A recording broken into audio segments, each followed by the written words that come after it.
बिस्मिल्लाहिर्रहमानिर्रहीम। अस्सलाम वालेकुम स्टूडेंट्स। जैसे कि आपके लिए इससे पहले भी मैंने आपके साथ 2x2 मैट्रिक्स की शेयर की थी, किस तरह से डिटरमिनेंट को सॉल्व करेंगे और मैट्रिक्स सिंगुलर है नॉन सिंगुलर ये बताएंगे। अच्छा, इस वीडियो के अंदर भी मैं आपको डिटरमिनेंट का ही टॉपिक को कंटिन्यू रखा हुआ है और इस टॉपिक के अंदर अब मैंने मैट्रिक्स ली है 3x3 मैट्रिक्स। अब 3x3 मैट्रिक्स की टेक्निक सॉल्व करने की थोड़ी सी चेंज है, तो उसको हम देखते हैं किस तरह से सॉल्व करेंगे। तो यहाँ पर हमारे पास ज़रा गौर से देखें, 2 सवाल मैंने लिखे हुए 3x3 मैट्रिक्स के लिए। अब इसके जो सोल्यूशन की टेक्निक है, क्वेश्चन नंबर 1 की पहले मैं बात कर रहा हूँ, ठीक है ना। क्वेश्चन नंबर 1 का हम सोल्यूशन करते हैं पहले, ठीक है। तो क्वेश्चन नंबर 1 की बात करें, सोल्यूशन है हमारे पास, सवाल है हमारे पास ए, ठीक है। ए इजिकल टू क्या है 1 -2 -3, फिर है 2 0 1 2 0 1, उसके बाद है माइनस का 4 6 और 8। ये तो मैंने लिख दिया क्वेश्चन जो आपको गिवन था मैट्रिक्स, ठीक है। अब इसका मुझे डिटरमिनेंट फाइंड करना है। जैसे कि मैंने आपको अभी बताया था, क्या डिटरमिनेंट फाइंड करने के लिए आपने सबसे पहले इसमें डिटरमिनेंट की सिंबल्स को शो करना है, ठीक है। तो डिटरमिनेंट की सिंबल को हम शो कर देंगे। पहले सबसे पहला स्टेप 1 2 -4, फिर सेकंड आपके पास माइनस का 2 0 6, फिर माइनस का 3, फिर है 1 और 8। ये आ गई आपके डिटरमिनेंट की सिंबल्स। अब इसको सॉल्व करने के लिए जो मेरे पास टेक्निक है, पहले मुझे एक सेंटेंस इसमें लिखना है, ठीक है। एक्सपेंडिंग, ठीक है, एक्सपेंडिंग डिटरमिनेंट। डिटरमिनेंट का नाम क्या है? A determinant. Expanding determinant by R1। अब R1 का मतलब क्या है? रो 1। R1 मीन्स क्या है? रो 1। अब ये चीज़ समझ लीजिए आप, रो 1 क्या मतलब है। अच्छा, इसकी टेक्निक ये है कि याद रखें कि प्लस माइनस प्लस क्या मतलब है इसकी। हम इसको सबसे पहले हम 2x2 डिटरमिनेंट की फॉर्म में कन्वर्ट करेंगे हम, जो मैंने लिखा हुआ है। अब कन्वर्जन जो करते हैं उसका रूल ये है, पहला प्लस होगा, दूसरा माइनस, फिर तीसरा प्लस, यानी कि ये प्लस, ये माइनस, ये प्लस। अब सॉल्व करने की टेक्निक क्या है, ज़रा ये स्टेप इम्पॉर्टेंट स्टेप्स है, थोड़ा सा मुश्किल भी है, इसको आप अंडरस्टैंड करने की कोशिश कीजिएगा। देखें, मुझे इसके अंदर जो सबसे पहला स्टेप है, तो पहला एलिमेंट क्या है? 1। ये आपकी 3/3 3 1 1 2 3 3 रो है, कॉलम भी 3 है, 1 2 3 3 कॉलम है इसमें। अब जो फर्स्ट है मेरे पास, ये मैंने लिख दिया 1। अब इसके बाद मुझे इसमें करना क्या है, इसका डिटरमिनेंट मुझे बनाना है। याद रखें, इसका रूल ये कि जो आपने फर्स्ट एलिमेंट लिया है उसके कॉलम को और उसकी रो को इमेजिन करेंगे कि प्रेजेंट नहीं है। तो 4 एलिमेंट बचे आपके पास, ये 4 क्या, 0 6 बचा और 1 8 बचा, ठीक है ना। जो आप एलिमेंट लेंगे उसके उस कॉलम को और उस रो को हम इमेजिन करेंगे प्रेजेंट नहीं है, तो बाकी जो 4 बचे वो लिखेंगे। यानी कि इसके अंदर क्या आएगा? 0 6 और उसके बाद आएगा 1 8। ये आ गया आपका 1 8। पहला प्लस है, प्लस लिखते नहीं, फिर दूसरा है माइनस, के माइनस की साइन आ गई। अब सेकंड में क्या लिखा? ऑलरेडी माइनस मौजूद है, तो ये -2 में लिखूंगा ब्रैकेट में, ये आ गया ब्रैकेट में -2, ठीक है। अब इसके बाद फिर अगेन डिटरमिनेंट लिखूंगा मैं। अब मेरे पास कॉलम 2 आ गया है, रो अब मेरी 1 ही है, कॉलम 2 आ गया है, तो कॉलम 2 के एलिमेंट है -2 और 0 6, तो ये तो मैं लिखूंगा ही नहीं। क्या लिखूंगा? 2 और -4। पहला कॉलम क्या ये आएगा? 2 और -4, ये आ गया 2 और -4। इसके बाद फिर है 1 और 8, क्या बचा हमारे पास? 1 और 8, ये लिखा मैंने 1 और 8, ये आ गया 1 और 8। फिर उसके बाद प्लस आ गया, प्लस के बाद क्या है? -3, तो -3 ब्रैकेट में आएगा आपका। प्लस क्यों लगाया है मैंने? यहाँ पे देखें आप, पहला प्लस, दूसरा माइनस, फिर प्लस। डिटरमिनेंट की सिंबल लगा दें। अब मैंने थर्ड कॉलम और फर्स्ट रो को मैं इमेजिन करूँगा, थर्ड कॉलम ये इसके एलिमेंट्स, तो अब मेरे पास क्या आ रहा है? 2 0 -4 6, तो मैं लिखूँगा यहाँ पे 2 0 -4 और 6। तो ये तो मैंने कन्वर्ट किया है इसको 2x2 डिटरमिनेंट की फॉर्म में। सबसे पहला स्टेप जो सेंटेंस लिखा था, एक्सपेंडिंग डिटरमिनेंट बाय R1 के ज़रिए। अब इसकी सोल्यूशन की जो टेक्निक है अभी अभी जो मैंने आपको बताया वही टेक्निक है, कोई नई टेक्निक नहीं है। 1 ऐसे आ जाएगा आपका। इसको जब आप सॉल्व करेंगे तो मैंने अभी आपको सिखाया था क्रॉस में मल्टीप्लाई, यानी कि फर्स्ट डायगोनल क्या है 0 रेट, तो पहले मल्टीप्लाई किसको करूँगा 0 रेट के। तो लिहाजा गौर से आप देखेंगे यहाँ पे 0 रेट, तो यहाँ पे मल्टीप्लाई होगा आपका पहला 0 और 8, ये आ गया 0 रेट, ठीक है। उसके बाद फिर माइनस की साइन आएगी, अभी अभी सीखा आपने माइनस की साइन। तो सेकंड में माइनस की आ गई। अब 1 और 8 को करूँगा मल्टीप्लाई में आपको, तो 1 और 8 होगा आपका मल्टीप्लाई 1 और 8, ये हो गया आपका। अब ब्रैकेट क्लोज कर दें आप। इसके बाद फिर माइनस माइनस क्या होगा प्लस, ये आ गया प्लस का 2, again bracket start square bracket आपका। अब फिर डायगोनल 2 और 8 मल्टीप्लाई होंगे आपस में, तो क्या लिखूंगा मैं 2 और 8, ये आ गया आपका 2 और 8, ठीक है। फिर माइनस, अब क्या होगा 1 और -4, तो लिहाजा क्या लिखूंगा मैं 1 और माइनस का 4, ये आ गया माइनस का 4, ब्रैकेट क्लोज, फिर bracket close also.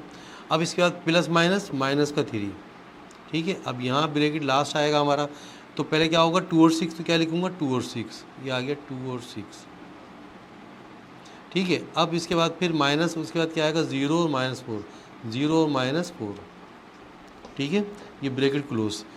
After this step students क्या आएगा आपके पास, ठीक है ना, अंडरस्टैंड करें, थोड़ा सा चेंज है ये, कोई ऐसा मसला नहीं है, कोई इशू नहीं है, आप अंडरस्टैंड कर सकते हैं इसको आसानी से।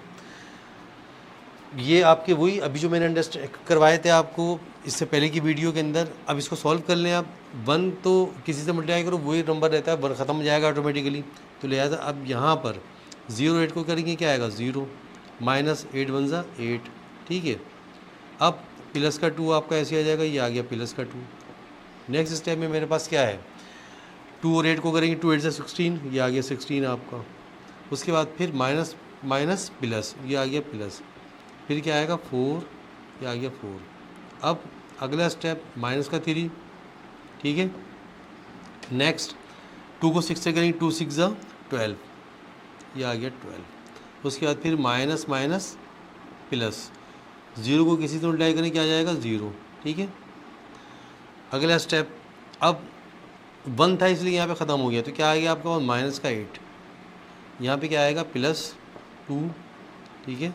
और ब्रैकेट में क्या आएगा आपके पास 20, क्योंकि प्लस कर देंगे आप इसको, 2 प्लस करेंगे 16 और 4 क्या होगा 2, ठीक है। इसके बाद फिर माइनस, फिर 3, ठीक है। अब अगले स्टेप में क्या आएगा आपके पास 12, ये आ गया आपके पास 12, सही है। अब नेक्स्ट स्टेप हमारे पास माइनस का 8 ऐसे आ जाएगा, ये आ गया माइनस का 8, प्लस मल्टीप्लाई कर दें क्या आ जाएगा 40, 22 ज़ा 40 होता है, ठीक है, 40 आ गया। उसके बाद फिर माइनस 12 3 ज़ा 36, ये हो गया आपका 36, क्लियर है।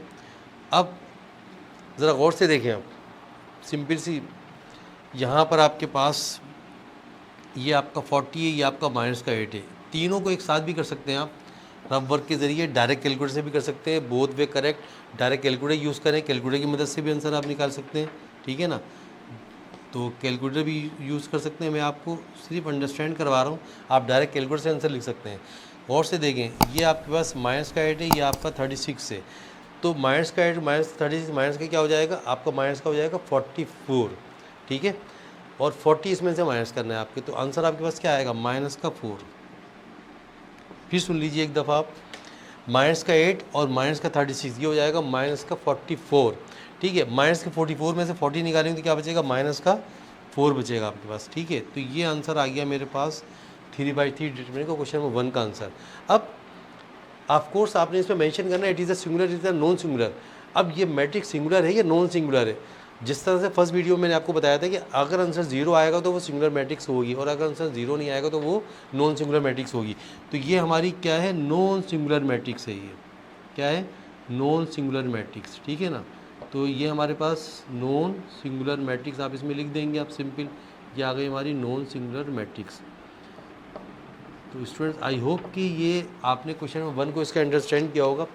देखिए जिस तरह मैंने 1 सॉल्व किया सेम प्रोसेस है मैं क्वेश्चन नंबर 2 इसका सॉल्व करूँगा। प्रोसेस यही होगा प्लस माइनस प्लस, ठीक है ना। जो टेक्निक इसमें यूज़ की है वही टेक्निक इसमें भी यूज़ होगी आपकी। तो अब हम आते हैं इसके सेकंड पार्ट की तरफ, सेकंड क्वेश्चन की तरफ आते हैं इसके हम, ठीक है। तो सेकंड को सॉल्व करते हैं अब हम। आई होप के स्टूडेंट्स ये आपने समझ आ गया होगा, आपके नोट कर लिया होगा आपने ये। अब इसके बाद जो सेकंड पार्ट है इसका, सेकंड पार्ट के अंदर हमें क्या करना है इसमें, सेकंड पार्ट के अंदर जब इसका सोल्यूशन करेंगे सेम मेथड अप्लाई होगा, कोई चेंज नहीं होगा मेथड आपका। पहले आपने बी लिखा, जो मैट्रिक्स आपको गिवन है ये मैट्रिक्स लिख दीजिए आप। ये आपका आ गया 4, फिर आ गया 2, ये आ गया 5। ये फर्स्ट कॉलम आ गया आपका। सेकंड कॉलम में क्या है 5, 2, 4। ये सेकंड कॉलम आ गया। थर्ड कॉलम में क्या है 6, 4 और 2। ये आपका सेकंड कॉलम आ गया। ठीक है, अब ये लिखने के बाद जैसे कि आपके इल्म में डिटरमिनेंट की सिंबल अप्लाई करेंगे, अप्लाई द डिटरमिनेंट सिंबल, तो डिटरमिनेंट की सिंबल बोथ साइड पे अप्लाई कर दीजिए आप। ठीक है, जिस तरह से अभी हमने किया है जस्ट, तो लिहाजा डिटरमिनेंट की सिंबल लगा दीजिए अब आप। तो 4, 2 और 5 ये फर्स्ट कॉलम हो गया। फिर 5, 2, 4 सेकंड कॉलम हो गया। फिर 6, 4, 2 ये आपका थर्ड कॉलम हो गया। ठीक है, इसके बाद मैंने आपको एक सेंटेंस लिखने की टेक्निक बताई है, सेंटेंस लिख दीजिए आप। ठीक है, एक्सपेंडिंग। ठीक है, एक्सपेंडिंग डिटरमिनेंट का नाम है बी डिटरमिनेंट, तो expanding B determinant by R1। ठीक है, तो R1 वही टेक्निक जो भी बताइए आपको, R1 की टेक्निक के ज़रिए हम सॉल्व करेंगे इसको। तो अब ये हमारा B determinant as it is आ जाएगा। ठीक है, अब इसके बाद मुझे करना है क्या है इसमें, फर्स्ट एलिमेंट क्या है इसका 4, ये आ गया फर्स्ट एलिमेंट। अब इसके बाद जैसे कि मैंने अभी बताया था, जो एलिमेंट लेंगे हम उस एलिमेंट की रो और कॉलम को इमेजिन करेंगे प्रेजेंट नहीं है। क्या, ये फर्स्ट रो है इसकी 4, 5, 6 और कॉलम है इसका 4, 2, ये इसको हम इमेजिन करेंगे प्रेजेंट नहीं है। तो आपके पास रिमेनिंग क्या रहेगी 2, 4 और 4, 2। तो यहाँ पे आएगा 2, 4 और 4, 2 ये आ गया आपके पास। ठीक है, अब सेकंड मेरे पास क्या है 5, यहाँ पे आएगा माइनस की साइन अकॉर्डिंग टू माइनस, तो ये आ गया माइनस का 5। ठीक है, अब इसके अंदर मैंने लिखने, अब ये कॉलम छोड़ दूंगा मैं और ये फर्स्ट रो छोड़ दूँ, तो मेरे पास एलिमेंट क्या रहा है 2, 5 रहा और 4, 2 रहा। तो क्या लिखूँगा मैं 2, 5, ठीक है, और 4, 2 ये आ गया 4, 2, 2, 5 और 4, 2 आ गया। अब प्लस प्लस में क्या आएगा 6, ये थर्ड आ गया आपका। ठीक है ना, अब थर्ड कॉलम का तो फर्स्ट होगा लास्ट एलिमेंट, थर्ड कॉलम 6, अब 6 लिख दिया मैंने। अब जो बचा मेरे पास 2, 2 और 4, 5, 4, तो यहाँ 2, 2 और 5, 4 ये आ गया मेरे पास। तो ये मैंने कन्वर्ट कर दिया डिटरमिनेंट को 2/2 डिटरमिनेंट की फॉर्म में। ठीक है, अब जो मेरे पास जो नेक्स्ट स्टेप्स होगा, अब ये तो आपकी नॉलेज में है, मैं फर्स्ट वीडियो में आपको शेयर कर चुका हूँ कैसे सॉल्व करते हैं। तो 4 तो आपको ऐसे ही आ जाएगा, ये आ जाएगा 4। ठीक है, अब 4 के बाद मैंने क्या करना है मल्टीप्लाई। ठीक है ना, देखें फर्स्ट डायगोनल क्या है 2 × 2, तो 2, 2 ज़ा 4। ठीक है, फिर सेकंड डायगोनल क्या 4, 4, तो -4, 4 ज़ा 16। ठीक है, अब इसके बाद फिर नेक्स्ट पे आ जाइए 5। मैं डायरेक्ट करूँ अभी फर्स्ट के बाद, जैसे कि मैंने बताया वैसे भी कर सकते हैं, दोनों तरीके से आंसर आ सकते हैं। यहाँ देखिए अब आप यहाँ पे भी 2, 2 ज़ा 4। ठीक है, फर्स्ट डायगोनल, फिर 5, 4 ज़ा 20, ये आ गया 20 आपका। फिर यहाँ आ जाइए +6, अब यहाँ आ जाइए आप 4, 2 ज़ा 8, ये आ गया 8 आपका। उसके बाद फिर -5, 2 ज़ा 10। ठीक है, फिर सुन लीजिए आप, फर्स्ट डायगोनल क्या है 2, 2, सेकंड डायगोनल 4, 4, 2, 2 ज़ा 4, 4 ज़ा 16, 2, 2, 2, 2 ज़ा 4, 5, 4 ज़ा 20, 2, 4 ज़ा 8, 5, 2 ज़ा 10। अब इसके बाद फिर नेक्स्ट मेरे पास जो last step, second last step आ रहा है मेरे पास, वो ये है कि अब ज़रा गौर से देखें, 4 तो आपका ऐसे ही आ जाएगा। ठीक है, अब इसमें मुझे क्या करना है, इसको मल्टीप्लाई करना है। तो मल्टीप्लाई करूँगा तो मेरे पास क्या आएगा -12, ये आ गया -12। ठीक है, इसके बाद फिर प्लस माइनस की साइन है, माइनस आ जाएगा आपका 5 आ जाएगा। अब इसके बाद अगला स्टेप मेरे पास क्या है 20 को उसको 4 माइनस करूँ क्या आएगा 6, क्या आएगा आपका -16, ये आ गया -16। ठीक है, प्लस उसके बाद फिर 6। अब यहाँ जाइए आप, इसको माइनस करूँगा तो क्या बचेगा मेरे पास 2, तो क्या आ जाएगा -2। ठीक है, 10 में से 8 निकालेंगे तो क्या आएगा -2 आएगा आपके पास। तो फर्दर आते हैं, मूव करते हैं आगे, तो 4 आपका ऐसे ही आ गया, ये आ गया 4, सॉरी नहीं, अब इसको मल्टीप्लाई कर दें अब हम। ठीक है, 12, 4 ज़ा 48। ठीक है, 12, 4 ज़ा 48। अब इसके बाद फिर मजीद माइनस माइनस प्लस। ठीक है, 16, 5 ज़ा क्या होता है 80, 16, 5 ज़ा 80। उसके बाद फिर प्लस माइनस माइनस 6, 2 ज़ा 12। ठीक है स्टूडेंट्स, अब इसके बाद ज़रा गौर से देखें अब आप, ये आपके पास स्टेप आ गए, ठीक है। आप इस चीज़ को डायरेक्ट कैलकुलेटर की मदद से कर सकते हैं, देयर इज़ नो इशू, याद रखें आप, कोई ऐसा इशू नहीं है। मैं आपको सिर्फ अंडरस्टैंड करवा रहा हूँ। देखिए ये माइनस का 48 है और ये माइनस का 12 है, ठीक है। तो ज़रा गौर से देखें, अगर आप माइनस का 48 और माइनस का 12 को प्लस करेंगे तो मेरे पास आएगा 60। क्या आएगा मेरे पास? 60 आएगा, ठीक है। तो 60 में से जब मैं 80 निकालूंगा तो सिंपल सी बात है, क्या आएगा मेरे पास? 20। मैं आपको करके भी दिखा देता हूँ। देखिए 48 और 12, ठीक है। इसको प्लस कर लें पहले आप, ठीक है ना। क्या आएगा मेरे पास? 0 6 60 माइनस का 60, ठीक है, ये आ गया। माइनस किस में से करना है? 80 में से, ठीक है ना। तो 80, ठीक है, ये आ गया 80 और माइनस का 60, ये माइनस कर दीजिए आप, तो क्या आएगा आपके पास? 20। ये डायरेक्ट कैलकुलेटर से कर सकते हैं, ज़रूरी नहीं आप करें, मैं सिर्फ आपको एक्सप्लेन करना चाह रहा हूँ ताकि आपके मेथड सारा समझ में आ जाए, ठीक है। तो ये हमारे पास बी डिटरमिनेंट का जो आंसर आया है, क्या आ गया? 20, ठीक है, क्या आ गया? 20। तो ये हमारे पास बी डिटरमिनेंट का आंसर आया। अब लाजमी बात है एट द एंड, जैसे कि मैंने आपको बताया, जीरो नहीं आया आपके पास। जीरो आता तो आप लिखते, तो लिहाजा ये क्या है? नॉन सिंगुलर मैट्रिक्स है ये आपकी। कौन सी है ये? Non singular matrix. तो ये आपने देखा कि दोनों मैंने आपके साथ एग्जाम्पलें शेयर की जो बोर्ड पे लिखी गई थी। इन दोनों एग्जाम्पलों के आंसर इत्तफाक से नॉन सिंगुलर मैट्रिक्स ही आ रहे हैं।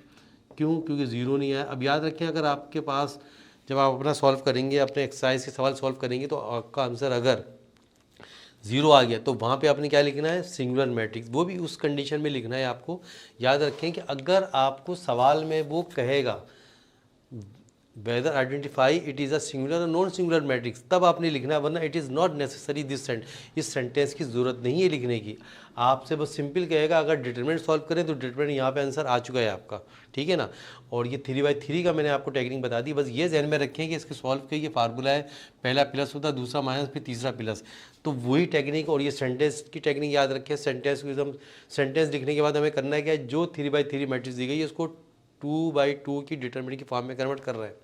कन्वर्ट करने के बाद जैसे मैंने 4 लिया, फर्स्ट एलिमेंट लिया, तो फर्स्ट कॉलम फर्स्ट रो को इमेजिन करूंगा प्रेजेंट नहीं है, ये 4 एलिमेंट बचे, चारों इसके अंदर आ गए।